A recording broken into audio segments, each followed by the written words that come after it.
Donald ट्रम्पले भनेका छन् कि मलाई आशा छ इरान छिटै वार्तामा आउँछ। समय धेरै कम छ र वार्ता नभए हमला एकदम खराब हुनेछ र यो नहोस् पनि।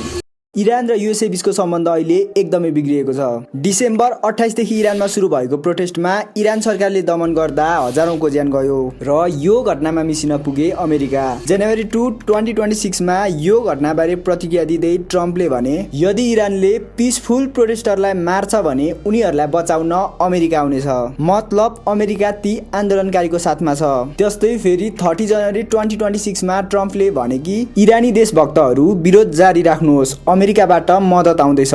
र यसरी नै अमेरिका डाइरेक्टली होस् या त इन्डाइरेक्टली इरानसँग तनावको अवस्थामा पुगे र डोनाल्ड ट्रम्पको यो सबै स्टेटमेन्टहरूमा इरान सरकारले जवाफ दिँदै भनिरहेका छन् कि अमेरिकाले हाम्रो सार्वभौमिकतामा हस्तक्षेप गरिरहेको छ र हामी अमेरिकाको धम्कीमा झुक्दैनौँ र यदि अमेरिकाले हमला गर्छ भने हाम्रो जवाफ तत्काल र कडा हुनेछ र नयाँ क्षेत्रीय युद्धको सुरुवात हुनेछ। र साथसाथै पछिल्ला दिनहरूमा यी दुवै देशले आफ्ना मिलिट्री एक्टिभिटिज बढाएको छ भने साथमा वार्ताको चान्स पनि बढिरहेको छ।